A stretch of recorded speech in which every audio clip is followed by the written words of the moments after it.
दिल्ली बंद, सियासत और नमस्कार, आप देख रहे हैं बड़ा मुद्दा और आपके साथ मैं हूं कायनात अंसारी।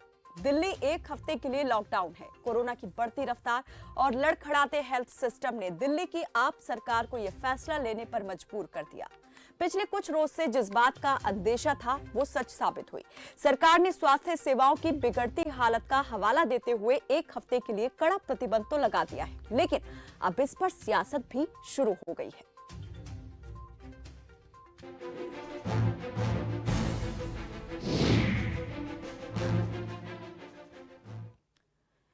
जब तक दवाई नहीं तब तक ढिलाई नहीं, ये संदेश देश के मुखिया पीएम मोदी ने उस वक्त दिया था जब कोरोना के विरुद्ध युद्ध शुरू हुआ था। लेकिन कुछ वक्त तक इस पर अमल करने के बाद यह संकल्प हवा हवाई साबित हुआ। हर एक ने लापरवाही बरतने में कोई कसर नहीं छोड़ी और अपना पूरा योगदान दिया। सियासत भले ही कोरोना का कोई सटीक तोड़ अब तक ना निकाल पाई हो, लेकिन कोरोना से बिगड़ रहे हालात और कोरोना पर काबू पाने के लिए उठाए जा रहे कदमों पर अपनी रोटियां जरूर सेक रही है।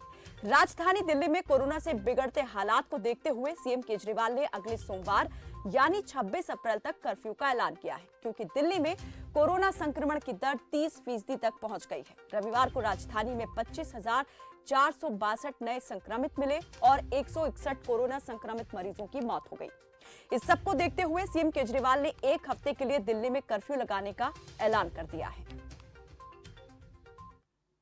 दिल्ली के अंदर अस्पतालों में उपलब्ध बेड्स की भारी कमी हो रही है। डेली 25-25 हजार अगर पेशेंट्स आएंगे तो कोई भी व्यवस्था चरमरा सकती है। दिल्ली के अंदर बेड्स की भारी कमी हो रही है। आईसीयू बेड्स दिल्ली में लगभग खत्म हो गए हैं। आज सुबह मैं ऐप पे देख रहा था 100 से भी कम आईसीयू बेड्स दिल्ली में बचे हैं। तो आज रात को 10 बजे से अगले सोमवार को सुबह 5 बजे तक 6 दिन के लिए दिल्ली में लॉकडाउन लगाया जा रहा है। इस दौरान जाहिर है कि जो एसेंशियल सर्विसेज हैं वो जारी रहेंगी, खाने पीने की, मेडिकल व्यवस्थाओं की वो जारी रहेंगी। तो लोगों की शादियां संपन्न हों, लेकिन केवल 50 लोगों के गैदरिंग के साथ संपन्न हो। ये छोटा सा लॉकडाउन है 6 दिन का। दिल्ली छोड़ के मत जाइएगा। आपके आने जाने में इतना समय खराब हो जाएगा, इतना पैसा खराब हो जाएगा, इतनी ऊर्जा खराब होती है। दिल्ली में रहिए। मुझे उम्मीद है कि ये छोटा लॉकडाउन है और छोटा ही रहेगा। मुझे पूरी उम्मीद है कि शायद बढ़ाने की ज़रूरत ना पड़े। आप दिल्ली में रहिए। यकीन मानिए हम पूरी ईमानदारी के साथ सब मिलके लड़ेंगे तो जल्दी इस मुसीबत से छुटकारा पाएंगे। सब मिलकर इस मुसीबत से लड़ेंगे तो जल्द ही इससे छुटकारा पाएंगे। लेकिन यहाँ पर हमारे सियासतदान जो है वो आपस में ही उलझते दिखाई देते हैं। स्वास्थ्य सेवाओं पर बढ़ते दबाव को देखते हुए और संक्रमण की चेन को तोड़ने के लिए दिल्ली सरकार ने तो एक हफ्ते का लॉकडाउन लगा दिया है, लेकिन चरमराते हेल्थ सिस्टम का हवाला देने पर हरियाणा के गृह मंत्री अनिल विज ने मुख्यमंत्री अरविंद केजरीवाल पर निशाना साध दिया है। केजरीवाल जी रोज मीडिया पर इतना खर्च करके आके बोल रहे हैं, भाई अगर किसी चीज़ की शॉर्टेज है तो आप व्यवस्था कर लो। आप एडवर्टाइजमेंट पर इतना पैसा खर्च कर रहे हो, दवाइयाँ पर कर दो। हिंदुस्तान में नहीं मिलती हैं, बाहर से मंगवा लो। पेशेंट्स आ रहे हैं, एक्टिव पेशेंट्स हैं, उनमें 50% 3 जिलों के हैं, गुड़गांव के हैं, फरीदाबाद के हैं, सोनीपत के हैं, जो दिल्ली से सटे हुए हैं। पर अब मरीज है।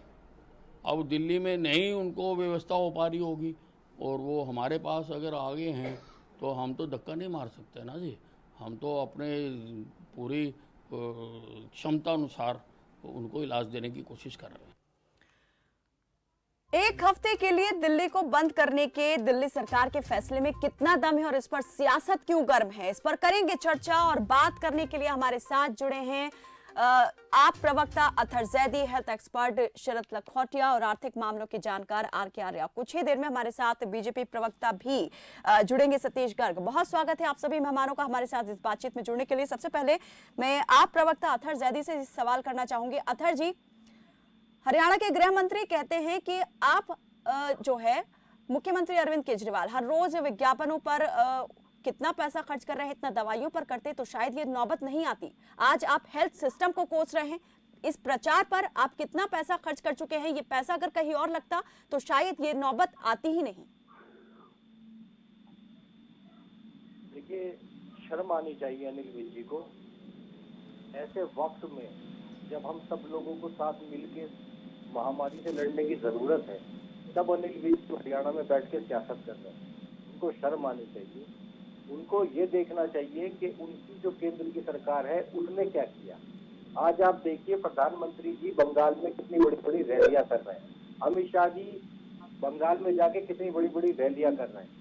तो उनको शर्म आनी चाहिए कि वो हमारे ऊपर उंगली उठा रहे हैं। उन्होंने क्या किया? ये वही हरियाणा है कि पिछली बार जब लॉकडाउन लगा था तो इन्होंने अपनी सड़कें खुदवा दी थी। आपके मीडिया चैनल ने भी कवर किया होगा। इन लोगों ने सड़कें खुदवा दी थी कि दिल्ली के लोग हरियाणा के अंदर एंटर ना हो। ये कोरोना है, ये किसी भी स्टेट में फैल सकता है, किसी को भी हो सकता है। इसमें सियासत नहीं करनी चाहिए। और जहां तक है एडवर्टीजमेंट की बात, तो पूरा देश जानता है कि हिंदुस्तान में अगर एडवर्टीजमेंट पे सबसे ज्यादा कोई पैसा खर्च करता है तो वो भारतीय जनता पार्टी करती है। करोड़ों करोड़ों रुपए की इनकी रैलियां होती हैं। लेकिन मैं इसके ऊपर कोई सियासत नहीं करना चाहता। मैं सिर्फ ये कहना चाहता हूँ कि ये वक्त सियासत का नहीं है। केंद्र सरकार को, दिल्ली सरकार को मिलके काम करना है और ये जो महामारी है इससे मिलके लड़ना है। एक आंकड़ा मैं आपको देना चाहता हूँ अनिल विज जी की नॉलेज के लिए कि दिल्ली के अंदर जो आज मरीजों की संख्या है उसमें 20 से 25% मरीज ऐसे हैं जो दिल्ली एनसीआर से आते हैं।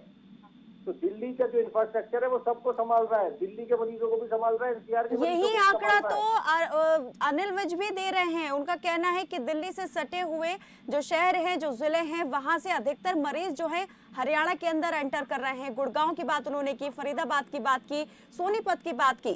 तो ये कहने का मतलब ये निकाला जा सकता है कि दिल्ली की गलतियों का खामियाजा हरियाणा भुगत रहा है और वो बोझ हरियाणा में पड़ गया है। नहीं, कोई एक स्टेट कोरोना को फैला रहा है। अनिल विज जी को शर्म नहीं आ रही है? वो इतने सीनियर बीजेपी के नेता है और वो इतनी छोटी बातें कर रहे हैं। दिल्ली से ही क्या महाराष्ट्र में भी फैल रहा है, दिल्ली से ही क्या उत्तरांचल में भी फैल रहा है, दिल्ली से क्या केरल में भी फैल रहा है। ये पूरे देश में फैला हुआ है। इसमें वो कह रहे हैं कि दिल्ली के लोग जो हरियाणा में आ रहे हैं उससे पहले शर्म आनी चाहिए उनको। इतनी छोटी सियासत कर रहे हैं वो इस वक्त पे। सतीश गर्ग भी हमारे साथ जुड़ गए हैं, बीजेपी के प्रवक्ता। सतीश जी, कौन कर रहा है सियासत? आम आदमी पार्टी कर रही है या कि अब बीजेपी नेता कर रहे हैं, हरियाणा सरकार कर रही है?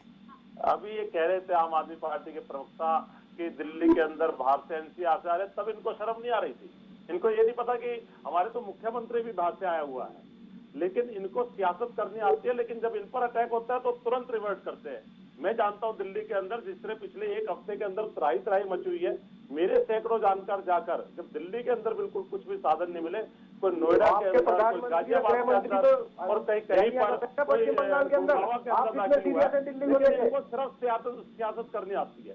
इसके अलावा जो 3 दिन पहले मुख्यमंत्री कह रहे थे कि चिंता मत करो।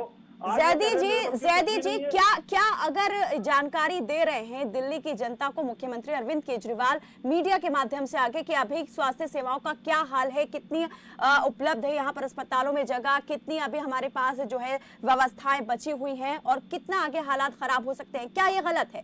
क्या ये अपडेट देना गलत है? देखिए, अपडेट देने की कोई मनाही नहीं है। प्रेस कॉन्फ्रेंस की अपडेट दी, सारे टीवी दिखा रहे, फिर एडवर्टाइजमेंट की जरूरत कहाँ रह गई है? जो प्रेस कॉन्फ्रेंस उन्होंने की वो सुबह से अभी तक लगातार टीवी दिखा रहे हैं। दिखाना भी नहीं चाहिए कि भाई, और अखबार भी दे रहे हैं, लेकिन इसमें एडवर्टाइजमेंट का मामला कहां से आ गया है? लेकिन क्योंकि उनका चेहरा ना चमके, क्योंकि हमने देखा पीछे 40,000 रुपए की वो खाद लेकर पराली की करोड़ों रुपए की एडवर्टाइजमेंट कर डाली। उनका दिमाग ही चलता है एडवर्टाइजमेंट पर, उनको और कोई काम ही नहीं है। काम करते नहीं है, एक बेड 1 साल में बढ़ा नहीं पाए हैं। और फिर पिछली बार भी जब अमित शाह जी दिल्ली में उतरे तब जाकर किसी तरह से दिल्ली को शांति मिली थी। और अब फिर इनकी हालत ऐसे कर दी है कि जब तक केंद्र सरकार, अब फिर पीयूष गोयल जी ऑक्सीजन लेकर या और तरह तरह की चीजें डीआरडीओ के द्वारा बेड बनाकर, लेकिन इनको सिर्फ सियासत आती है। फिर कहते हैं मैं हूं ना। अरे भाई, आपके होने का आप तो तब हो ना जब आप हाथ खड़े ना करें। आज आपने दिल्ली के अंदर हाथ खड़े कर दिए कि मैं कुछ कर नहीं सकता हूं। तो इस तरह का जो केजरीवाल का रवैया है, सिर्फ अपना चेहरा चमकाना, करना कुछ नहीं, दिल्ली इसको भुगत रही है। लेकिन यहाँ पर अगर ठोस और कड़ा कदम उठाने की बात की जाए तो क्या आप नहीं मान रहे हैं कि ये जो कदम उठाया गया है ये काफी सराहनीय कदम है और इससे कोरोना की जो है चेन टूटेगी? मैं आपकी बात मना ही नहीं कर रहा हूँ। लेकिन आप समझिए कब लॉकडाउन हुआ, जब दिल्ली के लोगों ने अविश्वास करते हुए खुद मार्केटों ने बंद करना शुरू कर दिया। किसी मार्केट ने कहा हम 1 हफ्ते बंद कर रहे हैं, किसी ने कहा हम 10 दिन बंद कर रहे हैं, किसी ने कहा हम 3 दिन बंद कर रहे हैं। यानी दिल्ली ने खुद को लॉकडाउन पहले किया, मुख्यमंत्री ने बाद में घोषणा की। जब उनको लगा कि दिल्ली के लोग बाहर निकलने में डरने लगे, त्राही त्राही कर रहे हैं, एक सिलेंडर कैसे मिल जाएगा इसकी चिंता कर रहे हैं, एक बेड कैसे मिल जाए वो कह रहे थे मैं हूं ना। इसका अर्थ है जब आपकी व्यवस्थाएं सारी क्लियर हो गई तब जाकर आप आए टीवी पर साहब मैं लॉकडाउन करूं। नहीं तो ऐसा क्या हुआ कि मार्केट जो सर मैं आपके बीच में नहीं बोला, आपके बीच में नहीं बोला, जरा शांत रहे, जब आपका नंबर है बोलना। लेकिन दिल्ली की मार्केटें बंद कर रही थी, तब जाकर केजरीवाल आए नहीं साहब मैं लॉकडाउन करूं। आपकी व्यवस्थाएं चरमरा गई है, आप पर एडवर्टाइजमेंट करने के अलावा कोई विषय नहीं है, आपको केंद्र सरकार पर आरोप लगाने के अलावा कुछ आते नहीं, और फिर जाकर घुटने टेक देते हैं। बताइए आपने पूरी कॉर्पोरेशन को पंगु क्यों बना दिया? वो सफाई कर्मचारी जो लगातार कोरोना से लड़ रहे थे उनकी तनख्वाह नहीं दी गई, 13,000 करोड़ रुपए आप रोक कर बैठ गए, सिवाय उनके हॉस्पिटल को फंड नहीं दिया गया, सिवाय केजरीवाल एडवर्टाइजमेंट केजरीवाल है वो कुछ नहीं करते हैं, और फिर हाथ खड़े कर देते हैं मेरे पास कुछ भी नहीं है, और ये कह रहे हैं कि साहब आप आरोप लगा रहे हैं। आज दिल्ली का दुनिया भर का ऐसा बेचारा बीमार व्यक्ति है जो जाकर वास्तव में एनसीआर के अंदर दाखिल हुआ है, failure of Kejriwal. Health expert भी हमारे साथ जुड़े हुए हैं, शरद लखोटिया। शरद लखोटिया जी, आप क्या कहेंगे? दोनों ही पार्टी के प्रवक्ताओं की बात आपने सुनी, क्या लगता है कितना यहाँ पर स्वास्थ्य सेवाओं को चुस्त दुरुस्त करने पर ध्यान दिया गया है और कितना अभी सियासत जो है सियासत पर ही ध्यान दे रही है? देखिए, मैं सबसे पहले तो आपको ये बताना चाहूंगा कि ये बहुत ही भयानक स्थिति है पूरे हिंदुस्तान की, खास तौर पे दिल्ली की, जहां इतनी तेजी से संख्या बढ़ रही है संक्रमण की, और ये बहुत ही डिफिकल्ट कहना कि पीक कब पहुंचेगा, तब तक कितनी तबाही हो जाएगी। मेरा सबसे पहला निवेदन है कि कोई भी राजनीतिक इसमें माइलेज लेने की कोशिश न करे। राजनीतिक पार्टियां अपने कंधे से कंधा मिला के, हाथ जुटा के एक दूसरे के साथ जनता की सेवा में जुट जाएं। राजनीति का काम है जनता की सेवा। आपसी डिफरेंसेस हैं तो बंद कमरे में डिस्कस करके एक अच्छा सोल्यूशन लेके आइए, लेकिन इस समय सियासत करने का कोई कारण नहीं है। मैं जबकि केंद्रीय सरकार केंद्र में नरेंद्र मोदी जी का एक तरफ से जिस तरह व्यवस्था की है, उस व्यवस्था के साथ सब लोगों को, सभी राज्यों को अपना एक सामंजस्य बैठा के और अपनी कमियां बता के पूरा उनको अपने आप को समर्थ करना है, ताकि हमारी जनता सफर न करे कि ऑक्सीजन नहीं है, रेमडेसिविर इंजेक्शन नहीं है, फला नहीं है। एक आदमी वैसे ही ऐसा है फाइनेंशियली क्रिपल्ड, और ऊपर से उसको बीमारी और ये और टेंशन, और ऊपर से राजनीति के लोग आपस में ये बताए कि ये गलत था, ये गलत था। ऐसी स्थिति में अतहर जी, शरद जी मैं ये जानना चाह रही हूँ, ये बताना गलत है या फिर बताने का तरीका गलत है? देखिए, बताना गलत नहीं है, बताना होना चाहिए आपको एक बंद कमरे में, और उसमें होना चाहिए विचार कि हमें करना क्या है। अगर हमें एक बढ़िया तरीका निकाल के देना है जिससे कि जनता का फायदा हो, हमारा ये मकसद नहीं है कि हम जीते कि मैं सही था, उन्होंने गलती की, उनकी गलती से हुआ, इससे क्या फायदा होगा। अगर आज देश में एक मैच्योर राजनीति की बात करें तो इस समय में ये समय है कि आपस में मिलके हमें व्यवस्था को सुधारना है, और व्यवस्था सुधारने के लिए आप बात करें कि मैं चाहता हूं कि ऑक्सीजन की इतनी क्वांटिटी यहां से आए, ये प्लांट लगे, इतनी मशीनरी आए, इतनी चीजें आए। हमारे पास जितनी व्यवस्था है पैसे की, सामान की, चीजों की, उस व्यवस्था में हम अपना कैसे उपयोग करें प्रायोरिटी वाइज, ताकि हम अपनी जनता को बचा सकें। इसके ऊपर बहस होनी चाहिए, न कि इसने कर दिया उसने कर दिया। आज देश एक स्वाभिमान देश है, एक अच्छी व्यवस्था के साथ चल रहा है, इसका शुक्रगुजार। ये कमी सामंजस्य की कमी, ये आपस में कम्युनिकेशन की कमी आपको कहां से दिखाई दे रही है? क्या राज्य सरकारों का दोष है यहाँ पर, या फिर आप मानते हैं कि केंद्र को पहल करनी चाहिए? कहा तो जा रहा है कि नजर लगातार बनी हुई है, लेकिन क्या आप मान रहे हैं कि जिस तरह होनी चाहिए उस तरह से है बनी हुई? देखिए, इस समय में जो बाहर के कंट्रीज को हम फॉलो करें तो वहाँ इस तरह की वेव्स आती रही, और जो सेकंड वेव, थर्ड वेव जो बाद में आती हैं वो ज्यादा तकलीफ देती हैं, सब जानते हैं। लेकिन लोग, आप देखिए वैक्सीनेशन जब शुरुआत हुई, वैक्सीनेशन पे कहानियां शुरू हो गई, प्रोग्राम को डिस्टर्ब करने की प्रोग्राम शुरू हो गया। एक प्रोग्राम उसी को बहुत पावरफुल बना के आज अगर इतनी संख्या को वैक्सीनेटेड कर देते तो ये कितना बड़ा काम होता। लोगों ने पहले इसके ऊपर नेगेटिव पॉजिटिव खबरें डाल के लोगों के मन में एक अंधकार बैठा दिया। हमें इस समय में जैसे वैक्सीनेशन एक इम्पोर्टेंट कारगर उपाय है, वैसे ही हमें बाकी चीजें, ऑक्सीजन, बेड, इन सब व्यवस्थाओं के ऊपर हमें ध्यान देना चाहिए था। हम आज की समस्या देखते हैं, ये नहीं देखते हैं कि 2 महीने बाद, 4 महीने बाद, 6 महीने बाद इस बीमारी के क्या और कारण, क्या नुकसान हो सकता है पब्लिक को, उसके लिए हम बात करें। लेकिन उस पर बात ना करने के बजाय हम एक दूसरे की ही कमियों को दिखाने में इस वक्त भी लगे हुए हैं। हमारे साथ अर्थशास्त्री आर के आर्या भी जुड़े हुए हैं। आर्या जी, क्या लगता है आपको, देश की सेहत पहले सुधरेगी या फिर इकोनॉमी की हालत और बिगड़ेगी? देखिए कि आग लग चुकी है, कुआं अभी खोदा जा रहा है। ये डबल म्यूटेंट वेरिएंट है और ये 50% इम्यून रिस्पॉन्स को इवेड करता है और 20% पहले वाले से ज्यादा फैटल है। 24-25 मार्च को इसकी कहीं ना कहीं भनक पड़ रही थी कि ये वेरिएंट है, पर क्योंकि सरकार जो है 4-5 स्टेटों में इलेक्शन बोर्ड में अक्टूबर नवंबर में चली गई थी और नवंबर में दुरुस्त हो गई थी इकोनॉमी, तो इसीलिए ये सारे जो प्रोटोकॉल्स थे जो कि फिर आए ही नहीं उसके बाद, तो ये साइड पे रह गए क्योंकि इकोनॉमी पहले से कॉन्ट्रैक्शन में थी काफी ज्यादा। पिछली बार 0% ग्रोथ रही है, इसका मतलब जो 20 का साल है वो 0 ईयर चला गया ऑलरेडी।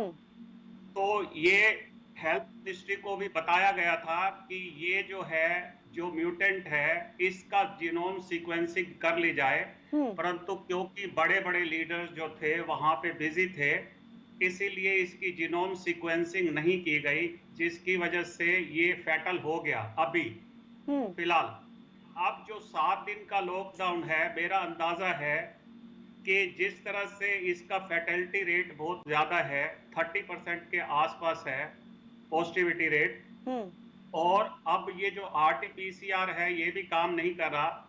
आपको ब्रोंकस के अंदर से लंग से लेना पड़ता है जो सैंपल है, तब टेस्ट होता है, तब पता चलता है, या सीटी स्कैन से। तो इसका मतलब क्या है कि हेल्थ इंफ्रास्ट्रक्चर कॉस्टली भी रहेगा और ज्यादा क्योर भी नहीं कर पाएगा। और ये जो लॉकडाउन 7 दिन का हुआ है, इसको आप लगभग मान लीजिए 21 दिन का 7-7 दिन में एक्सटेंड करना होगा। आपने मेरे से अर्थव्यवस्था के ऊपर पूछा है, इसका क्या असर पड़ेगा? काफी ज्यादा पड़ेगा। माइग्रेंट वर्कर खाली हो जाएंगे दिल्ली से, और महाराष्ट्र से चले गए हैं ऑलरेडी। रोज ट्रेन भर भर के जा रही है और स्टेशन भरे हुए हैं। और अभी अरविंद केजरीवाल ने हाथ जोड़ के प्रार्थना की है कि आप जाए मत, तो इनको 6,000 रुपए आपको हर एक के अकाउंट में ट्रांसफर करने होंगे। अभी सरकार के पास नहीं है। ये सरकार शोषेबाजी वाली है, आम आदमी पार्टी, और बीजेपी पार्टी जो है वो दुखदाई पार्टी है। और ये ठीक कह रहे हैं कि पराली से इनका कोई लेना देना नहीं है, परंतु उसका शो ऑफ करना और वो दिखाना, और स्कूल्स फ्री चलाना, हॉस्पिटल्स फ्री चलाना, जहां पे खर्चा करना है वो करना नहीं है। और अब ये बहानेबाजी करना, जिसकी वजह से दिल्ली के लोगों को भुगतना पड़ेगा। लाशें जो है शमशान घाट में तैर रही हैं और सारा व्यवस्था जो है चरमराई हुई है। इकोनॉमी स्लो डाउन डेफिनेट है, क्योंकि इनके पास पहले भी पैसे नहीं है। आपने देखा होगा कि जून जुलाई में सबसे पहले पेट्रोल के रेट दिल्ली ने बढ़ाए थे, और अभी शराब की इतनी स्टॉकिंग कर ली कि लॉकडाउन के 1 घंटे के बाद ही लोग खान मार्केट में इधर उधर शराब इकट्ठी कर रहे हैं ताकि टैक्सेस वहां से आ जाएं। तो कुल मिलाकर दिल्ली की हालत ये है कि ये हेल्थ इंफ्रास्ट्रक्चर पे कभी भी स्पेंड नहीं करेंगे और फालतू की जनता जो है इधर उधर से इकट्ठी करते रहेंगे, क्योंकि फ्री के स्कूल, फ्री के हॉस्पिटल, और फ्री के ही ऑटो रिक्शा, एक तरफ टैक्सी भी चल रही है और एक तरफ ऑटो, और दोनों कुछ नहीं कमा पा रहे, परंतु सारा फ्री शिप में चल रहा है। बिजली फ्री जिनको मिल रहा है ठीक है, परंतु मैं तो अर्थशास्त्री हूं, उससे व्यवस्था बहुत खराब हो रही है। इसीलिए ये जो बदनामी जो होगी इसी केजरीवाल की होनी चाहिए, क्योंकि जो डबल फेस के साथ चल रहा है।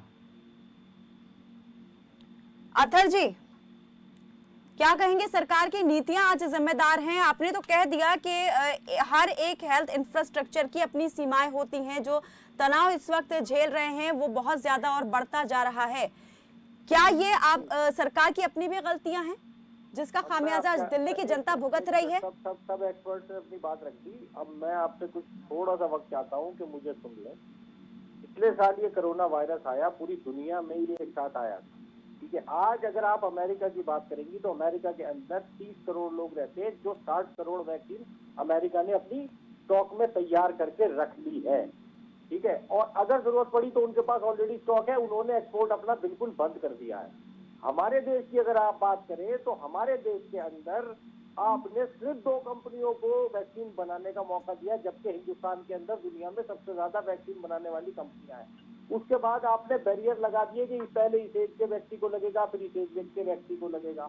उस वजह से वैक्सीनेशन नहीं हो पाया। फिर आप अपनी इंटरनेशनल इमेज बनाने में लग गए कि आपने पाकिस्तान को एक्सपोर्ट करना शुरू कर दिया, घाना को 12 करोड़ वैक्सीन आपने हिंदुस्तान में लगाई, 6 करोड़ वैक्सीन आपने बाहर एक्सपोर्ट कर दी, ठीक है। उसके बाद आपने कोई एक्सपोर्ट का प्रोडक्शन बढ़ाने का कोई प्लान नहीं बनाया कि आप किसी और कंपनी को भी इसमें इन्वॉल्व करते, कि उसको इन्वॉल्व करने के बाद आप वैक्सीनेट कराते। आज इस देश में अगर इस बीमारी से लड़ना है और इसे खत्म करना है तो सिर्फ और सिर्फ आपको पूरे देश को वैक्सीनेट करना पड़ेगा। इसके अलावा ये कहने से कि केजरीवाल ये नहीं कर पाया, ये नहीं कर पाया, हम बहुत ट्रांसपेरेंट चलते हैं। हम जितने टेस्ट कर रहे हैं उसकी ट्रांसपेरेंट रिपोर्ट दे रहे हैं। हम यूपी की तरह नहीं है कि एक मोबाइल नंबर के ऊपर ही 7,500 लोगों की रिपोर्ट आ गई है, वो सब नेगेटिव थे। मैं यहाँ पे पोल नहीं खोलना चाहता कि किस केस में क्या हो रहा है, यहाँ आरोप प्रत्यारोप नहीं करना चाहता हूँ मैं, लेकिन मैं ये बताना चाहता हूँ कि आपको वैक्सीनेशन का प्रोडक्शन बढ़ाना पड़ेगा, आपको स्टेट की मदद करनी पड़ेगी, आपको सबको ऑक्सीजन सप्लाई देनी पड़ेगी। आप बंगाल के प्रचार में जाके रैलियां क्या केंद्र से मदद नहीं मिल रही दिल्ली को? क्या केंद्र से मदद नहीं मिली दिल्ली सरकार को? करनी पड़ेगी, जो उनकी जरूरत है उनको पूरा करना पड़ेगा। आप वहाँ पे बिजी है सरकार बनाने में, आपको शर्म नहीं आ रही है कि देश के अंदर क्या हालात बने हुए, और आप वहाँ पे डेली 3-3, 4-4 रोड शो कर रहे हैं, रैलियां कर रहे हैं, और यहाँ बैठ के बीजेपी के प्रवक्ता सियासत कर रहे हैं। इन्हें शर्म आनी चाहिए, जनता बताएगी 2025 में। अथर जी, जो यहाँ पर डिमांड रखी गई केंद्र के सामने, क्या वो डिमांड पूरी नहीं की गई? हमने आज अपनी डिमांड रखी है, केंद्र कितनी पूरी करता है वो हम अगर नहीं करेगा केंद्र पूरी तो हम बताएंगे प्रेस कॉन्फ्रेंस करके। ये दिल्ली नहीं, जब पानी सर से ऊपर चला गया तब आप कह रहे हैं कि आप डिमांड रखी है। ये दिल्ली के अंदर बैठ के एलजी के थ्रू नए कानून लाके दिल्ली को चलाने की कोशिश करते हैं, ये दिल्ली पे अपना हाथ जताते हैं। तो अब दिल्ली में अगर परेशानी हो रही है तो फिर दिल्ली सरकार के साथ मिलकर काम करिए ना। अथर जी, मैं ये जानना चाह रही हूँ, ठीक है आप कह रहे हैं कि कमी एकदम हुई है, लेकिन कमी हो सकती है, हालात इस तरह के बन सकते हैं, इसका अंदाजा भी तो होगा। पहले भी यहाँ पर हम देख रहे हैं, सुन रहे हैं, 2 से 3 दिन पहले से मुख्यमंत्री अरविंद केजरीवाल यही कह रहे थे, अब संख्या इतनी बची है, हमारे पास वैक्सीन कितनी बची हुई है। अपनी बात खत्म कर रहा हूँ। क्या इस वक्त देश के गृह मंत्री और प्रधानमंत्री जी को दिल्ली के अंदर बैठकर एक हाई लेवल मीटिंग बुला के सारे स्टेट में जहां कोरोना ज्यादा फैल रहा है, चाहे वो यूपी है, दिल्ली है, महाराष्ट्र है, वहां बात करनी चाहिए उन मुख्यमंत्रियों से? नहीं करनी चाहिए? उनकी क्या जरूरत है, उनको पूरा करने के लिए बात करनी चाहिए, नहीं करनी चाहिए? बात तो की थी पीएम ने, बात तो की है प्रधानमंत्री ने, और केरल के अंदर प्रचार करने के लिए टाइम निकालना चाहिए। आप बताइए मुझे। चलिए इसका जवाब मैं लूंगी बीजेपी के प्रवक्ता सतीश गर्ग से, लेकिन यहाँ पर एक छोटे से ब्रेक के लिए हम रुक रहे हैं। ब्रेक के बाद भी हमारी चर्चा लगातार जारी रहेगी, बने रहे हमारे साथ, देखते रहे खबर फास्ट।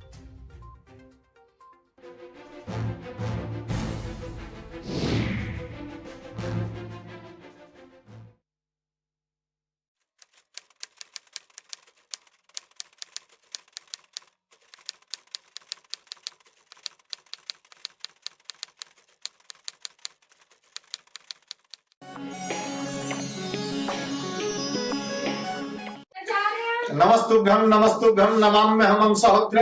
हे आर्य राष्ट्र के रहने वाले मेरे हम उम्र भाई, आप सभी को मेरा नमस्कार है, स्वागत है आप सभी का अपने पसंदीदा प्रोग्राम नाड़ी वैद्य का क्लब के अंदर। आज आपको डॉक्टर बहकाते हैं, सारा जिंदगी दवा खानी पड़ेगी, कहीं दवाओं के नाम पर और कहीं वंशानुगत रोगों के नाम पर।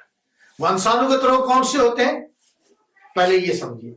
जन्मजात किसी भी रोग को ठीक नहीं किया जा सकता और जन्म के पश्चात होने वाले प्रत्येक रोग को ठीक किया जा सकता है, चाहे वो वंशानुगत हो, चाहे वो दवाइयों की कमी से हो या डॉक्टरों की कमी के कारण कोई बीमारी पैदा हो गई है, उस प्रत्येक रोग को ठीक किया जा सकता है। सर्वाइकल, माइग्रेन, बीपी, एसिडिटी, कब्ज, नमूनिया, दमा, किसी भी प्रकार का चर्म रोग, और भले ही आप HIV और एड्स से ग्रसित क्यों न हो, प्रत्येक रोग को आयुर्वेद में सही तरीके से सदा के लिए ठीक किया जा सकता है, क्योंकि आयुर्वेद रोग के कारण को दूर करता है और शरीर में रोग से लड़ने की ताकत को पैदा करता है, यानी इम्यून सिस्टम को मजबूत बनाता है। जब आपके शरीर में रोग से लड़ने की ताकत पैदा हो जाती है तो कोई भी रोग ठीक होने के लिए असाध्य नहीं कहा जा सकता, प्रत्येक रोग को ठीक किया जा सकता है। अधिक जानकारी के लिए इन नंबरों पर संपर्क कीजिए या हमारी वेबसाइट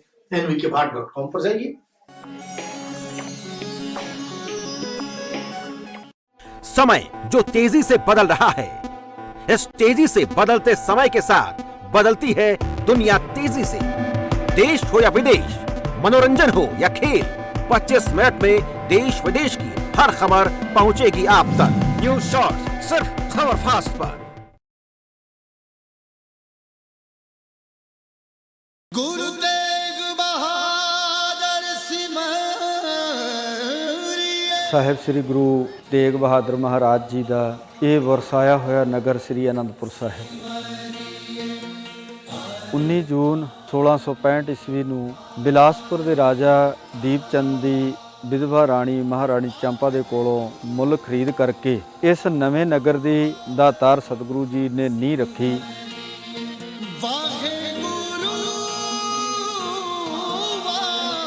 ਗਰੀਬ ਨਵਾਜ਼ ਸਾਹਿਬ ਜੀ ਨੇ ਇੱਥੇ ਹੀ ਆਪਣੇ ਰਿਹਾਇਸ਼ ਦੇ ਲਈ ਮਕਾਨ ਬਣਾਏ। ਹੋਰ ਬਹੁਤ ਸਾਰੇ ਕਿੱਤਿਆਂ ਦੇ ਲੋਕ ਵੀ ਇਸ ਨਗਰ ਦੇ ਵਿੱਚ ਵਸਾਏ।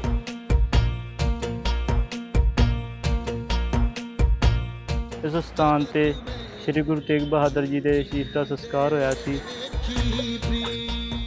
ਇਸ ਸਥਾਨ ਤੇ ਬਹੁਤ ਹੀ ਸੁੰਦਰ ਗੁਰਦੁਆਰਾ ਸੁਭਾਇਮਾਨ ਹੈ। ਗੁਰਦੁਆਰਾ ਦਾ ਸ਼ੀਸ਼ਗੰਜ ਸਾਹਿਬ ਜੀ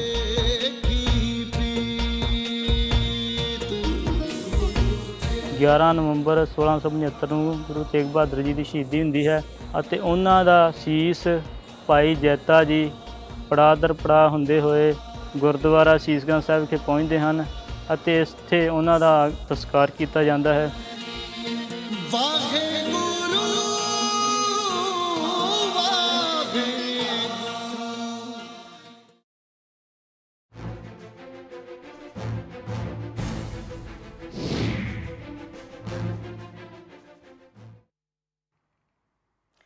ब्रेक के बाद एक बार फिर से स्वागत है आपका। तो हम कोरोना की बढ़ती चाल को भी देख रहे हैं और इससे बिगड़ते हालात को भी देखते जा रहे हैं। इन हालात पर सरकारें वक्त वक्त पर फैसले ले रही हैं। ये फैसले कड़े भी हैं और सख्त भी हैं। पहले यहाँ पर नाइट कर्फ्यू लगाया गया, उसके बाद वीकेंड कर्फ्यू का ऐलान किया गया और अब दिल्ली को एक हफ्ते के लिए लॉकडाउन कर दिया गया है। तो क्या इससे कोरोना चेन टूटेगी? लेकिन सबसे बड़ा सवाल यही कि हमारे जो सियासतदान हैं, जो राजनीतिक पार्टियां हैं, सत्ता है, वो कोरोना को लेकर कितनी गंभीर है और इससे लड़ने के लिए क्या कोई प्लान, कोई स्ट्रैटेजी है सरकारों के पास? कई मेहमान हमारे साथ यहाँ पर जुड़े हुए हैं। ब्रेक पर जाने से पहले आम आदमी पार्टी के प्रवक्ता अतहर जैदी ने सवाल किया था बीजेपी प्रवक्ता से कि प्रधानमंत्री और गृह मंत्री इस वक्त जो है तमाम उन राज्यों के मुख्यमंत्रियों के साथ बातचीत क्यों नहीं कर रहे हैं, हालात का जायजा क्यों नहीं ले रहे हैं जहां पर इस वक्त हालात बिगड़ रहे हैं? जी सतीश जी। शायद मुझे लगता है आम आदमी पार्टी के प्रवक्ता जो है सिवाय केजरीवाल की एडवर्टाइजमेंट के टीवी पर कुछ देखते नहीं। अगर देखते होते तो इनको पता होता कि 4:30 बजे अभी प्रधानमंत्री जी ने देश के बड़े डॉक्टर से बात की। 6 बजे जब हम दवाइयों की कंपनियों से बात कर रहे हैं कि कैसे दवाइयां सब तक पहुंच पाए। और पीयूष गोयल जी ने भी कहा कि सवेरे 12 राज्यों को कैसे कैसे ऑक्सीजन जानी है, उसकी सारी की सारी प्लानिंग की। अभी ये जब आप पूछ रहे थे कायनात और आम आदमी पार्टी के प्रवक्ता कहते नहीं अभी डिमांड तो की है। इससे पहले इन पे डिमांड करने का कोई समय नहीं था, कोई योजना नहीं थी। होती कैसे? दिल्ली के अंदर केजरीवाल साहब देख रहे थे कि शराब की दुकानें क्या चले, कॉर्पोरेशन वार्ड है, हर वार्ड में 3-3 शराब की दुकानें कैसे खुल जाए? एक कोई ऐसा ठेकेदार कैसा मिल जाए जो 10-12 हजार करोड़ रुपए का शराब बेचे और इनको 10% उसकी कमीशन दे दे। और उसके अलावा इनका कोई ध्यान नहीं था कि हॉस्पिटल कैसे खुले, पानी कैसे मिले, किस तरह से दिल्ली की जनता को रोड मिले, शराब की दुकान कैसे। सतीश जी चलिए मैं आपकी बात से बीच में से आपकी बात को काटने के लिए माफी चाहूंगी, लेकिन एक सवाल मैं आपसे भी करना चाहती हूँ। सतीश जी बंगाल पर कर रहे हैं, सतीश जी की बात क्यों नहीं कर रहे? इनको टीवी क्यों नहीं ध्यान आ रहा? इनको क्यों नहीं ध्यान आ रहा प्रधानमंत्री क्या काम कर रहे हैं? इनको क्यों नहीं ध्यान आ रहा कि DRDO क्या काम कर रहा है? सिवाय आरोप लगाने के कुछ काम नहीं है, काम कुछ करते नहीं है और चेहरा चमकाने के नाम पर दिल्ली का बेड़ा गर्क कर दिया। फिर कह रहे मैं हूं ना। मैं निश्चित रूप से कह देना चाहता हूं, पिछली बार भी जब अमित शाह जी आए थे, जब ये फेल हुए थे और इन्हें घुटने टेके थे और लोकनायक जयप्रकाश हॉस्पिटल के अंदर बेड के ऊपर लाशों के ढेर लगे थे, लाशें उठ नहीं पा रही थी, भारतीय जनता पार्टी उतरी थी और जो एक हॉस्पिटल के अंदर 10-10, 12-12, 15-15 लाख का बिल बनना था, उसके रेट को सिस्टम में किया था। आज फिर से भारतीय जनता पार्टी का कार्यकर्ता मैदान में उतर चुका है, पूरी भारतीय जनता पार्टी मैदान में उतर चुकी है।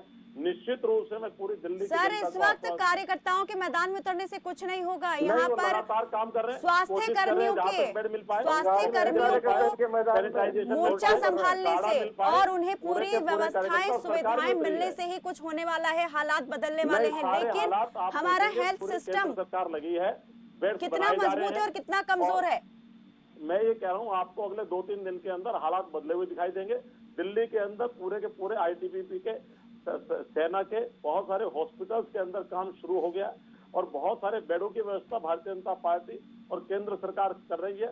लगातार सारे के सारे कार्यकर्ता लोगों को ठीक ढंग से मार्गदर्शन हो पाए, उनको बेड मिल पाए, उनकी व्यवस्था हो पाए, उनकी दवाइयां ठीक मिल पाए, सरकार के सहयोग से सब कर रहे हैं। केजरीवाल जी है या नहीं है इससे अंतर नहीं पड़ता, लेकिन भारतीय जनता पार्टी और भारतीय जनता पार्टी का कार्यकर्ता पूरी ताकत के साथ दिल्ली और देश की जनता के साथ खड़ा हुआ है। अतड़ जी ये सिर्फ सियासी भाषण दे रहे हैं यहाँ बैठ के और कुछ नहीं कर रहे। हमने अभी 3 दिन पहले दिल्ली के अंदर केंद्र सरकार के 11,000 बेड हैं। हमने ये डिमांड की थी कि दिल्ली में हालात इतने बुरे हैं, आप उसमें 50% बेड्स को एलोकेट कीजिए दिल्ली सरकार के लिए, 5,500 बेड कोरोना के लिए एलोकेट कीजिए। आप ये आपने अभी तक बताइए, आप सियासत कर रहे हैं यहाँ बैठ के, आप मदद के नाम पे बताइए आपने एलोकेट किए 5,500 बेड? सिर्फ 1800 बेड है केंद्र सरकार के दिल्ली के अंदर जो कोरोना के नाम पे एलोकेट है। यहाँ बैठ के सियासत कर रहे हैं, मदद करने के लिए आप नहीं है, सिर्फ आपसे सियासत करा लीजिए। भारतीय जनता पार्टी सब तरीके से मदद कर रहे हैं। 3 दिन पहले आपने क्यों नहीं बातचीत की? एक व्यवस्था, एक सिस्टम है और सारी चीजें मिल रही हैं और दिल्ली के अंदर रेलवे भी अपने को बना रहा है। आप कर क्या रहे थे? आप सिवाय शराब बांटने के कर क्या रहे थे बताइए ना। आप 3 दिन पहले क्या कर रहे थे? 3 दिन पहले तो कह रहे थे केजरीवाल सब कुछ ठीक है, कोई दिक्कत नहीं रही है, भागने का काम है इनका मुद्दों से। 3 दिन पहले सतीश जी आप कह रहे हैं कि इतने दिन से कर क्या रहे थे? क्या केंद्र सरकार को, बीजेपी को नहीं पता कि कितने केस रोज बरोज बढ़ रहे हैं? अस्पतालों में क्या हाल है? बेड मिल रहे हैं, नहीं मिल रहे हैं? यूं तो राज्यपाल हर एक मामले में नजर बनाए हुए हैं। क्या इस बात का वो स्वतः संज्ञान नहीं ले सकते थे?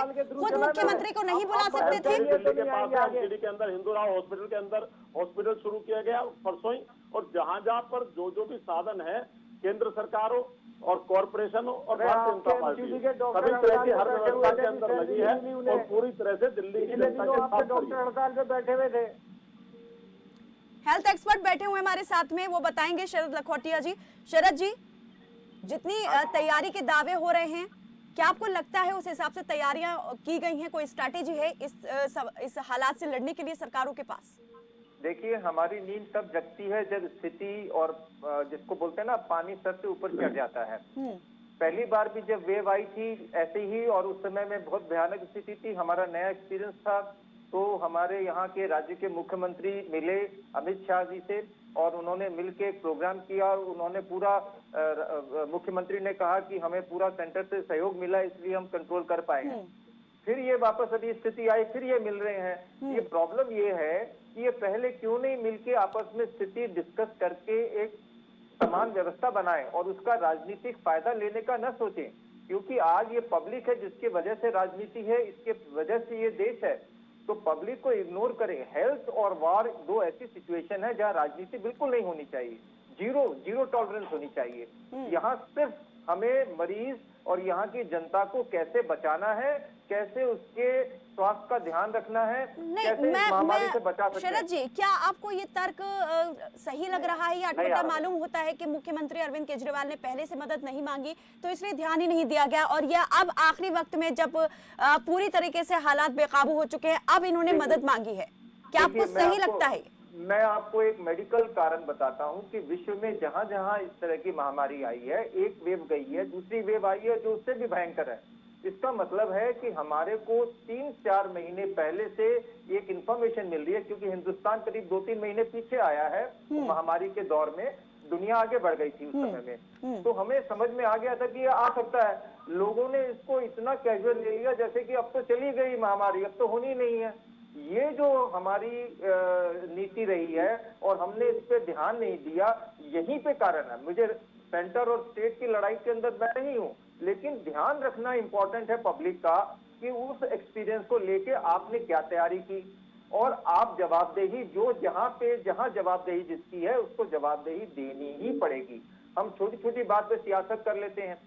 आप एक छोटी सी बात कहते हैं, यहाँ पे आपने एक बात बोली है कि जी वो रैली कर रहे हैं बंगाल में, तो बंगाल की रैली से दिल्ली में तो नहीं बढ़े, लेकिन दिल्ली में जब किसान प्रॉब्लम कर रहे हैं या इकट्ठे हो गए हैं तो आपने उनको हटाने के लिए प्यार मोहब्बत से जाके उनको कहते कि हम आपका पक्ष रखेंगे, लेकिन आप छोड़ दीजिए जगह को, क्योंकि महामारी फैल रही है, आपके भी नुकसान होगा, हमारा भी नुकसान होगा। ये हो गई है मैच्योर राजनीति। हम मैच्योर राजनीति नहीं कर पा रहे हैं, हम छोटी राजनीति कर रहे हैं। हमारे देश के लोग जब भुगत रहे हैं, इस समय ऐसे हालात हैं कि घर घर में महामारी फैली हुई है। आप देखिए अड़ोस पड़ोस हर एक जगह आपको मालूम पड़ रहा है कोई कहीं कोई इन्वॉल्व हो गया, किसका कहाँ हो गया, और अब की बात तो जनता में यंग पॉपुलेशन भी हो गई है। तो ये इंपॉर्टेंट इश्यू है। अब मैं आपको हेल्थ पॉइंट ऑफ व्यू से 2 बड़ी बातें बताऊंगा राजनीति से हटके। 2 हेल्थ पॉइंट इंपॉर्टेंट चीजें क्या हैं? एक तो वैक्सीनेशन बहुत इंपॉर्टेंट है। अगर ये वैक्सीनेशन प्रोग्राम में सभी राजनीतिक पार्टी शुरू से सहयोग देकर आगे बढ़ाती तो मेरे सोच के हिसाब से ये कार्यक्रम बहुत आगे बढ़ता। पहला। दूसरा है मास्क पहनना।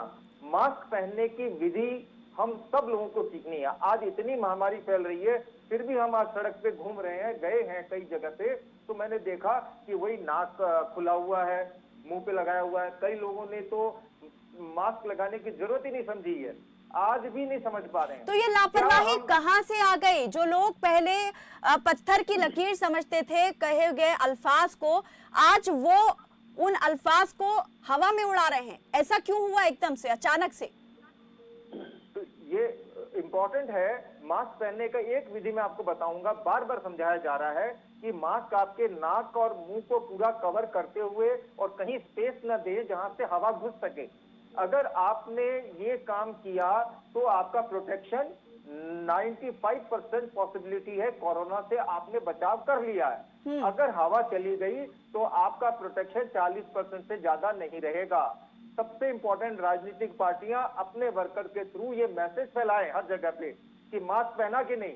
मैं तो यहाँ तक कहता हूँ कि अगर बिना मास्क के कोई मिले आदमी तो जैसे इलेक्शन में वो लगा देते हैं, स्याही लगा देते हैं, वैसे ही दूसरे नाखून पे स्याही लगा दें। दूसरी बार जो करे तो उनको आप उठा के ले जाएं, एक जगह पे इकट्ठा कर दें। ये संसार पूरा देश को फैला रहे हैं, नुकसान कर रहे हैं। जो आदमी अच्छा घर में रह रहा है, सब नियम पालन कर रहा है, उनको भी इन्फेक्शन हो रहा है कुछ लोगों की बेपरवाही के कारण। हमारे को बहुत इंपॉर्टेंट है ये इंफॉर्मेशन पहुंचाना, और राजनीतिक पार्टियां बहुत अच्छे से मैसेज पहुंचा सकती हैं, क्योंकि पहुंचा सकती हैं, लेकिन इस बारे में जब सोचे तब ना, अभी तक मुझे लगता है शायद इस बारे में कुछ सोचा ही नहीं जा रहा है। आर के आर्या भी हमारे साथ जुड़े हुए हैं। आर के आर्या जी, इस पहलू से जुड़े हुए दूसरे और पहलुओं पर हम बात करेंगे आपसे, लेकिन एक ब्रेक के लिए हमें यहाँ रुकना पड़ रहा है। रुकते एक छोटे से ब्रेक के लिए, जल्द हाजिर होते हैं।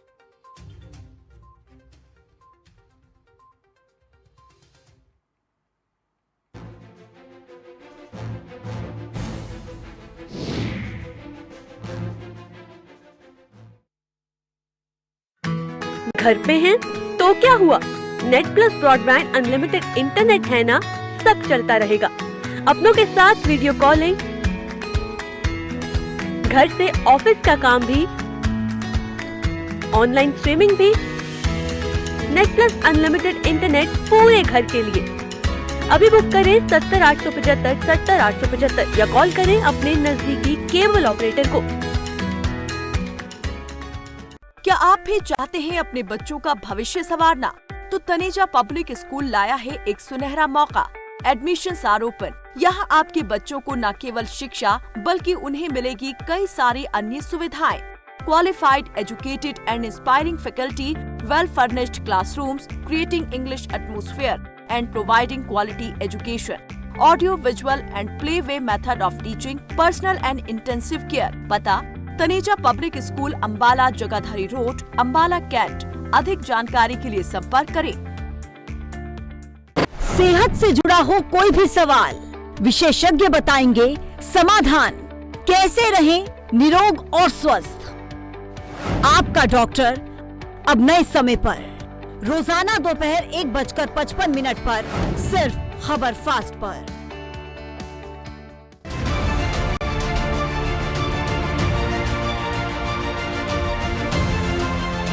पंजाब सरकार अपने प्रदेश के लोगों की सुरक्षा के लिए प्रतिबद्ध है, जिसके लिए मुख्यमंत्री कैप्टन अमरिंदर सिंह लगातार काम कर रहे हैं। बात प्रदेश की आंतरिक सुरक्षा की हो तो कोई भी इसके साथ छेड़छाड़ न कर सके। इसके लिए मुख्यमंत्री ने पुलिस सिस्टम को पूरी तरह से मजबूत किया है और लगातार पुलिस को ताकत देने का काम कर रहे हैं। जो पहला ਇੱਥੇ रहे कि 35,000 पंजाबी मर गए थे, खून डोलिया 35,000 बंदियां दा। Do you think we want that to happen again? Never. As long as I am there, it will never happen. अपराध की मैपिंग हो या अपराधियों को पकड़ने की बात हो, अब पंजाब पुलिस हाईटेक हो रही है ताकि आम लोगों के लिए पुलिस के जो उत्तरदायित्व हैं उन्हें पूरा किया जा सके और आम लोगों के साथ अधिकारियों को भी जांच में सुविधा हो सके। आपको ये जानकर खुशी होगी कि पंजाब पुलिस की कनेक्टिविटी इस टाइम पूरे कंट्री में से सबसे अव्वल नंबर पे है। मैं दावे के साथ बोल सकता हूं कि आने वाले वक्त में जो हमारे एंड यूजर्स हैं, चाहे वो सिटीजन्स हों या हमारे अपने पुलिस ऑफिसर्स, उनको हम बहुत असिस्ट कर पाएंगे मीनिंगफुल वे में। कैप्टन अमरिंदर सिंह जनता से अपने वादों के लिए प्रतिबद्ध हैं और उनके तुरंत फैसले लेने की प्रक्रिया से ये बात जाहिर भी होती है। एक चीज मैं हुण तुहानूं दस देना कि मेरा वायदा है पंजाब नाल, साडे कांग्रेस पार्टी ने वायदा कीता सी और मेरा वायदा है और जो वायदे उदों कीते सिरे चढ़ावांगे कली कली चीज नूं इस इलेक्शन तो पहले।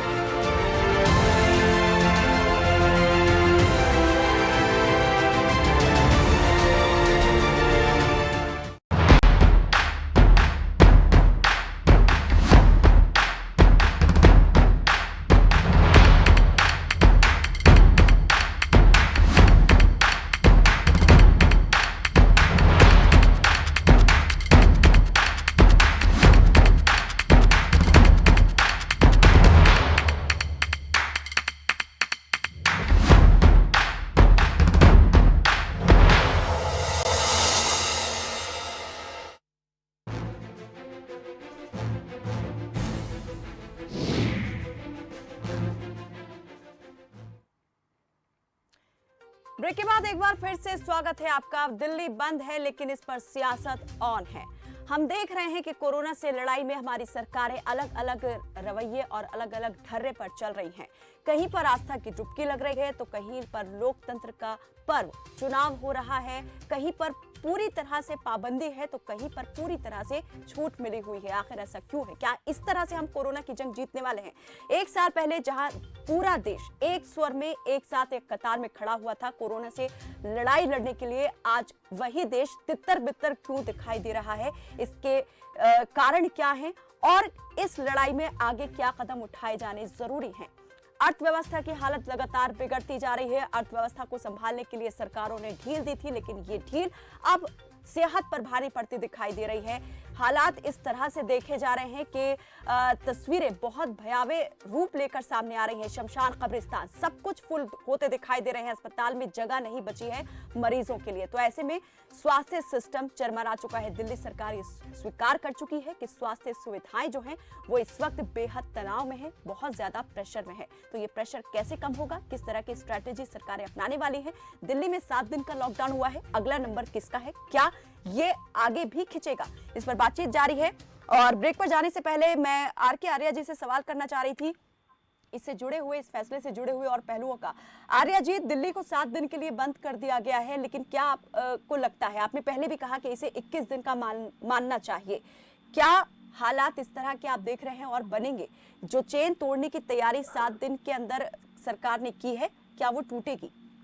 देखिए कि जो हेल्थ के हिसाब से और जो इकोनॉमिक एक्सपेंडिचर के हिसाब से एक समन्वय बनता है। समन्वय में ये होता है कि आपने हेल्थ पर कितना करना है, आपने एजुकेशन पर कितना है, आपने रोड्स पर कितना करता है, ये एलोकेशन हो जाती है बजट के टाइम पर।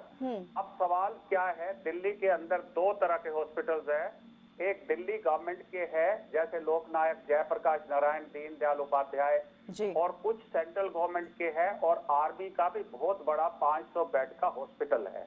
पर सवाल ये है, क्योंकि ये एनसीआर है, फैसिलिटीज के हिसाब से दिल्ली के लोग भी नोएडा जा रहे हैं, नोएडा के लोग भी दिल्ली आ रहे हैं, सोनीपत के लोग भी दिल्ली आ रहे हैं, और दिल्ली के लोग भी सोनीपत अगर फैसिलिटीज बढ़िया होंगी तो जाएंगे।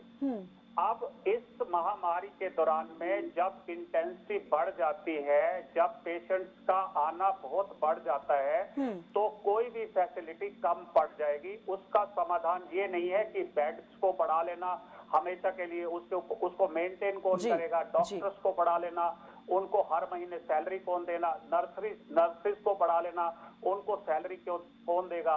तो इस तरह से जैसी जैसी चीजें हमें नॉर्मल टाइम पे होती हैं, उनको उतना ही मेंटेन आगे के लिए किया जाता है। परंतु एक्स्ट्रा ऑर्डिनरी सिचुएशन के अंदर यहाँ पर सेंट्रल गवर्नमेंट का कोई एहसान नहीं है। जैसे अभी ये कह रहे थे कि अमित शाह आ गए और उनकी व्यवस्था खराब हो चुकी थी और उनका ये आ गया था, वो आ गया था। कोई ये एहसान नहीं है, क्योंकि दिल्ली की राजधानी जो है, एनसीआर जो है, वो दिल्ली की राजधानी भी है।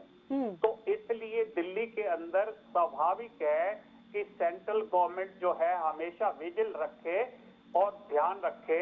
परंतु इस बार चूक जो है वो सेंट्रल गवर्नमेंट से हो गई है। एपिडेमियोलॉजिकल एक्ट जो है वो सेंट्रल गवर्नमेंट का है, डिजास्टर मैनेजमेंट भी उसका है, वैक्सीन बनाना भी सेंट्रल गवर्नमेंट की, और रेमडेसिविर है जो वो भी सरकार की जिम्मेवारी है। 6.5 करोड़ वैक्सीन बाहर चली गई। अगर ये अंदाजा होता, क्योंकि अंदाजा लगा ही नहीं और चूक कर दी जबरदस्त, तो वो 6.5 करोड़ अगर थी तो दिल्ली में पहले वैक्सीनेट कर दो और महाराष्ट्र को कर दो। ये जरूरी नहीं है, ये कहीं पर लकीर की फकीर नहीं है कि हेल्थ वर्कर्स को तो कर दिया, मान लीजिए 3 करोड़ में 3 करोड़ पूरे यूज नहीं हुए, 1 करोड़ 70 लाख, क्योंकि सीरो सर्वे के हिसाब से 9% जो थी एंटीबॉडीज ऑलरेडी विद्यमान थी। और इस तरह से अगर मान लीजिए पूरी पॉपुलेशन को भी वैक्सीनेट कर देते तो 2 करोड़ की पॉपुलेशन वैक्सीनेट हो जाती। यानी आर्या जी, ये कहा जा सकता है कि वैक्सीनेशन के लिए जो तरीका अपनाया गया कि किसको वैक्सीनेट करना है, किसको अभी बाद में करना है, वो ठीक नहीं था और उससे ज्यादा चीजें गड़बड़ा गई हैं। मैं आपसे इस पर आगे और बातचीत करूंगी। यहाँ एक छोटे से ब्रेक के लिए मुझे रुकना पड़ रहा है, जल्द हाजिर होंगे। इस ब्रेक के बाद आप बने रहें हमारे साथ, देखते रहें खबर फास्ट।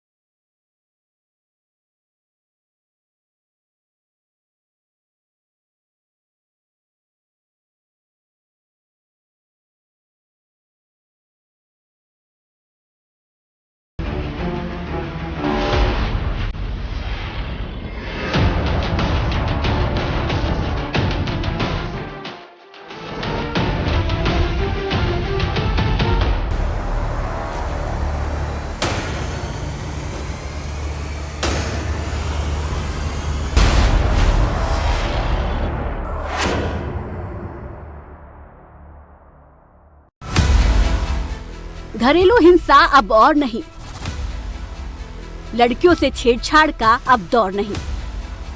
पंजाब की महिला अब आवाज उठा रही है और अब पंजाब सरकार साथ निभा रही है। जीपीएस सिस्टम बसां दे विच लातीआं ताकि क्राइम ਨੂੰ ਅਸੀਂ ਕੰਟਰੋਲ ਕਰ ਸਕੀਏ। ਲੇਡੀਜ਼ ਦੇ ਬੱਚਿਆਂ ਦੇ ਖਿਲਾਫ ਜੋ ਕ੍ਰਾਈਮ ਹੁੰਦਾ ਸੀ, that can be checked. So this is all to improve the efficiency, law and order and the functioning state. Punjab विकास के हर क्षेत्र में देश का अग्रणी राज्य है। विकास की प्यार के साथ बड़ी जिम्मेदारी अपने नागरिकों की भी होती है, खासकर महिला सुरक्षा की जिम्मेदारी। पंजाब सरकार ते पंजाब पुलिस ने हाल में ही काफ़ी उपराले रहे हैं ताकि औरतों की सुरक्षा बेहतर बन सके। डोमेस्टिक वायलेंस या फिर कोई यौन शोषण, sexual harassment at the work place, इस तरह की कोई भी प्रॉब्लम्स आंदियां ने तो लड़कियां और औरतां पंजाब दियां वो 181 ते कॉल कर सकदियां ने। राज्य के सभी 382 पुलिस स्टेशंस में सांझ हेल्प डेस्क की स्थापना। हर हेल्प डेस्क पर 2 पंजाब पुलिस महिला मित्र तैनात। हर शिकायत की निगरानी ADGP कम्युनिटी द्वारा की जाती है। शिकायतकर्ताओं को शिकायतों की प्रगति संबंधी जानकारी भी दी जाती है। प्रदेश के कई इलाकों में रात के समय महिलाओं को मुफ्त पिकअप और ड्रॉप ऑफ की सुविधा भी दी जा रही है। किसी भी प्रदेश की तरक्की वहाँ की महिला सुरक्षा पर निर्भर करती है। अगर महिलाएं सुरक्षित हैं, तो समाज भी सुरक्षित है और सुरक्षित समाज ही एक बेहतर राज्य का निर्माण कर सकता है। इस बात को बेहतर तरीके से समझते हुए मुख्यमंत्री कैप्टन अमरिंदर सिंह इसी प्रयास में है कि प्रदेश में एक सुरक्षित माहौल बने, ताकि प्रदेश दिन रात तरक्की के नए मुकाम छुए।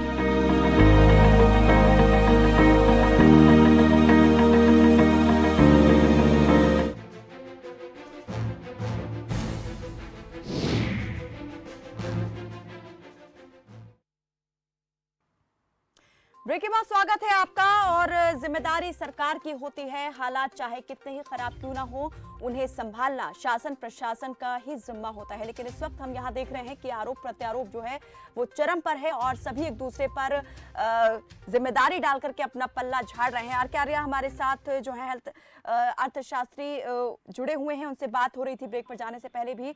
आर्या जी, मैं आपसे यही जानना चाह रही हूँ कि आपको लगता है कि अपनी जिम्मेदारी को निभाने में चूक दोनों ही तरफ से हुई है, राज्य और केंद्र सरकार दोनों ही तरफ से, और अब अपना अपना पल्ला सभी छुड़ाने की कोशिश में है, लेकिन तैयारी अभी भी आप देख रहे हैं कि जीरो है। देखिए जी, पॉलिटिक्स अगर आप खेलेंगे तो लोगों की जान जाएगी, और जो खेली जा रही है क्योंकि लोग जो है पॉलिटिकली सेंसिटिव हो गए हैं और लोगों की जान के प्रति इनसेंसिटिव है ज्यादातर पार्टी, क्योंकि तमाशा देखना चाहते हैं। तमाशबीन है दोनों की दोनों पार्टियां, आप भी और बीजेपी भी। बीजेपी को ये रहता है कि कौन सी स्टेट हमें मिल जाए और वो वीकनेस हम दिखा दें और उसके बाद इलेक्शन में उसको एनकैश करेंगे। लाशों को भी एनकैश करते हैं, मैं आपको बताऊं तो अभी आप देख रहे थे ममता बनर्जी जो CISF लोगों ने पुलिस ने 4 लोगों को मारा, तो ममता बनर्जी कैंडिडेट से कह रही है कि इस लाशों के साथ हम रैली करेंगे। तो देखने का मतलब है कि ये वोट बनाने का भी तरीका है। अब क्या है कि देखो कि मैं इसमें धर्म की बात नहीं कहता हूँ क्योंकि टीवी शो पे उसकी क्या बात है। इनसेंसिटिव हमें पब्लिक के प्रति नहीं हो जाना चाहिए। इलेक्शन हम जीते या ना जीते, हमें देश एक है, भारत एक है, वसुदेव कुटुंबकम का बात अगर करें, प्राथमिकता इस वक्त सिर्फ कोरोना महामारी से लड़ाई की होनी चाहिए थी, लेकिन वो हम देख रहे हैं कि दिखाई नहीं दे रही है। और उसके अलावा सब कुछ चीजें जो हैं वो चल रही हैं, चुनाव भी चल रहा है और आस्था जो है वो भी यहाँ पर लोग अपनी पूरी करते दिखाई दे रहे हैं, लेकिन नियम कायदे जो हैं वो अलग अलग तरीके से उनका पालन हम देख पा रहे हैं कि हो रहा है। अर्थशास्त्री आर.के. आर्या जी से हमारी बात हुई, शरद लखोटिया हेल्थ एक्सपर्ट जुड़े हुए हैं। लखोटिया जी, आपको क्या लगता है अगर इस तरह से हम चलते रहे तो क्या हालात पर काबू पा लेंगे, या इन हालात पर काबू पाने के लिए जैसे आज दिल्ली ने कदम उठाया है इस तरह से और स्टेट्स को भी उठाना पड़ेगा या उठा सकती? देखिए, लॉकडाउन एक बड़ी डिफिकल्ट डिसीजन है क्योंकि इकोनॉमिक आपका पैरालिसिस होता है और वो कंट्री के लिए ठीक नहीं, कंट्री कैन नॉट अफोर्ड। लेकिन ये एक लास्ट निर्णय होता है जब जनता आपसे कोऑपरेट नहीं करे। जैसे महामारी इतनी फैल गई, आज उसके कारणों को देखें तो म्यूटेंट वायरस तो सब चीजें मानी, लेकिन पब्लिक कितनी उससे उन्होंने सहयोग दिया, उन्होंने कितनी बात समझाई। आज एक एक घर में एक जन को होते ही सारा पूरा परिवार अफेक्टेड होता है। क्यों? वायरस ज्यादा म्यूटेंट होने के, डबल म्यूटेंट होने के कारण, उसका वेरिएशन का कारण है। अगर आप समझदारी रखते और आपने सोशल डिस्टेंसिंग और मास्क पहना होता तो वायरस घर में ही नहीं आता, तो 4 गुना 10 गुना बढ़ने की तो बात ही नहीं रही। अगर हम लोगों ने सबने मिलके अपना अपना रोल निभाया होता और राजनीतिक पार्टियां आपस में मिलके ये विचार करते कि हमारी रिसोर्सेज जितने हैं उसको हम कैसे इस्तेमाल करें। दिल्ली में जो अवेलेबल है उसमें क्या प्राथमिकता होनी चाहिए। बनस्पत की ये कहें कि इन्होंने गलती कर दी इसलिए हमें नहीं मिला, वो जिसको मांगना है वो सब कुछ मांग ले, दुनिया मांग ले, और जिसको लेना है वो बोले कि मुझे तो मिला ही नहीं। तो ये कहानियां से कोई फायदा नहीं है। पब्लिक आज के दिन हेल्प चाहती है और हमारी हेल्प का सबसे बड़ा रीजन है कि आज के दिन इतना ज्यादा महामारी फैल गई है कि आप बेड प्रॉपर करें, ऑर्गेनाइज, ऑक्सीजन का इंतजाम करें और लोगों के अंदर एक पूरा सेंस ऑफ रिस्पॉन्सिबिलिटी डेवलप करें, सभी पॉलिटिकल पार्टियां मिलकर अपने अपने वर्कर्स के थ्रू, कि हमारी ये नेशनल जिम्मेदारी है कि हम मास्क प्रॉपर पहन के निकलेंगे। अतहर जैदी जी, ये मिलकर यहाँ पर काम होगा, आगे सामंजस्य स्थापित कर पाएगी दिल्ली की आम आदमी पार्टी और केंद्र की बीजेपी सरकार?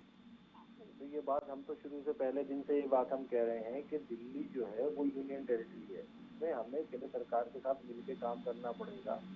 ये एक हमारे यहाँ का संवैधानिक सिस्टम है। और दूसरी चीज मैं सियासत से हटते हुए ये कहना चाहता हूँ कि हम कमिटेड हैं, दिल्ली की गवर्नमेंट कमिटेड है दिल्ली की जनता के लिए कि हम आने वाले सतीश गर्ग जी ने अभी जो बात कही कि पहले से नहीं डिमांड की गई थी कोई भी, आपने डिमांड लेट की, लेकिन और आखिर में डिमांड करने का मतलब यही होता है कि जब हल्ला मचाया है तो हल्ला क्यों मचाया गया है, किसको दोष देने की बात यहाँ पर की जा रही है, कहीं ना कहीं जिम्मेदार तो ठहराएंगे ना आप भी? मैं वही कह रहा हूँ कि हम हल्ला नहीं मचा रहे, हल्ला मचाने के साथ साथ हम काम भी कर रहे हैं। अभी राधा स्वामी सत्संग व्यास के अंदर हमारा एक आईसीयू बेड्स के साथ हम अपना एक 5000 बेड का हमारा वो शुरू हो रहा है। आने वाले 2-3 दिन में आप देखेंगे कि जितना मैक्सिमम हो सकेगा, सरदार पटेल ऑडिटोरियम के अंदर भी हम एक टेम्परेरी हॉस्पिटल बनाने जा रहे हैं, डीआरडीओ के साथ भी 500 बेड का एक टेम्परेरी हॉस्पिटल बनाने जा रहे हैं। ऐसा नहीं है कि सिर्फ हल्ला मचा रहे हैं, हम लोग काम भी कर रहे हैं। लेकिन जो चीज हमें केंद्र सरकार से चाहिए वो हमें केंद्र सरकार के आगे अपना रखना पड़ेगा रिक्वायरमेंट कि हमें केंद्र सरकार से चाहिए।